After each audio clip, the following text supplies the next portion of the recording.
They put me in a rest camp to work out for 30 days. And, geez, man, and then the next thing you know, I was on a boat going back to my outfit up in northern France. Yep, you almost blow your leg off, and then they get you fixed, and then they send you back. Going back.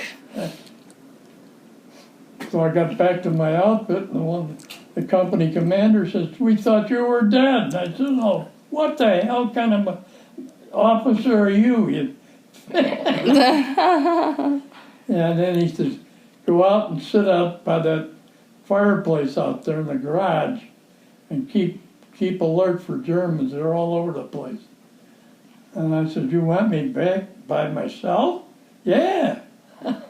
And where was that now? Huh? Where was that? Where were you then? Up in, I'm trying to think of,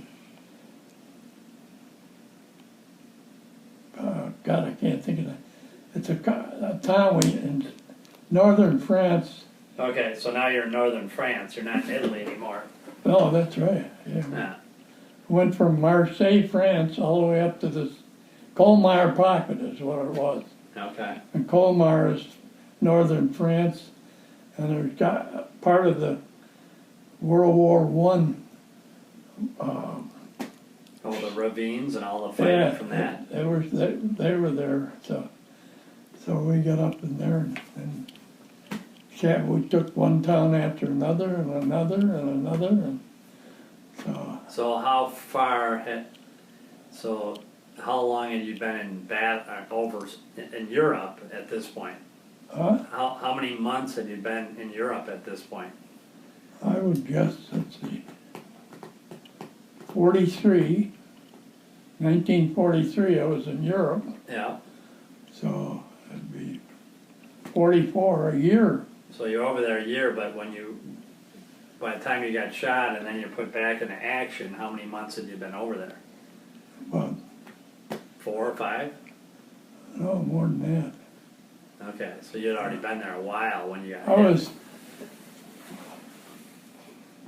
5 months in Italy, going from town to town to town and getting shot at every day of the week. And then this other stuff happened, Anzio, and that happened in a week and a half time, you know. So Yeah, I can't exactly figure the time frame. But I was asking Dad the other day to describe, and I'll ask him again, the first time he saw bullets flying. So, what was it like the first time? You hadn't seen any bullets yet, other than... I'll tell you, I got a story for that, Brian. Is we're going over there and we're going to get the enemy, man. We're tough guys. Yeah. Right? Tough guys. And we took a whole platoon of guys and go up into a town in Italy to capture the town. We start up the mountain and the machine guns opened up on us. Oh, hell with them.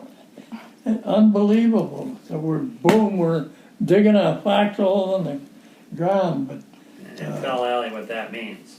I know what that means. You do? Yeah. Alright. So Go on. You're digging a foxhole. Digging a foxhole so we can keep from getting hit with shrapnel and everything else you can think of. And let's see, I'm trying to get my days right.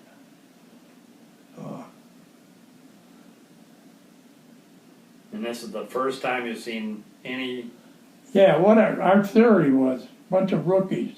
Yeah. We're gonna get the Germans, and all of a sudden we're looking at dead bodies there, and shells coming at you in all directions, and we're no longer tough guys. We were scared to death. Oh my gosh. And I suppose there were some that reacted very well under those circumstances and some not so well. Oh, I know it, And where were you in that? Where were you in that mix of? I was a leader. You were? Yeah. So in the. At Anzio Beach, Brian, they brought up to us some guys from the States that were brought right out of prison, put on a boat and sent over to fight the war.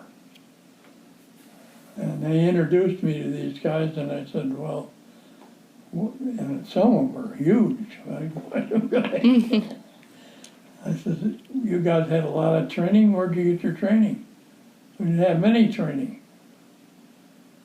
All they did was put a uniform on them, give them a rifle, and ship them overseas. And took them right out of San Quentin prison. What? Oh, really? Probably knowing that they just, Huh? they probably knew that the people in prison just wouldn't care, so they would just go after it. How did that work out? Then, 6 of them, they all got killed. In one day, boom, they're gone. Jeez. Wow. That's crazy. So out of the 400 guys that came over in that boat, how many came back? You have no idea? No, I know in Company L, which is what I was in, there was 3 of us when the war ended that were in all this stuff. And how many guys were in Company L? Huh? How many guys were in Company L? 200.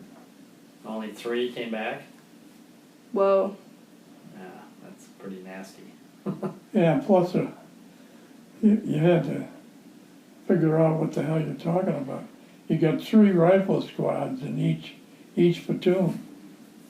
And then you got a ammunition squad that takes care of ammunition, and then the guys with the big machine guns and all that.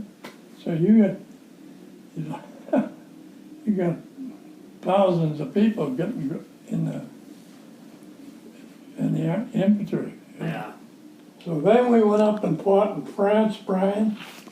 We got out of France, That started again? I'd never saw. we crossed the Rhine River and went into Germany, and the same damn thing, town after town after town. And some big, like Nuremberg. We went in, captured Nuremberg. Adolf Hitler disappeared. He wasn't there. He wasn't there, but we were looking for him, really. You were. Yeah. Hoping to find him. Well, everybody said, we captured him, and man, So now you're in Germany. we're in Germany, and we're going from town to town, which is, it doesn't happen in a day. You go into a town and start battling, you might be in that town a week. Yeah. And it was very little very little artillery. And Hitler had his private office in Munich. And we captured his private office. And he wasn't there. And he wasn't there. We were all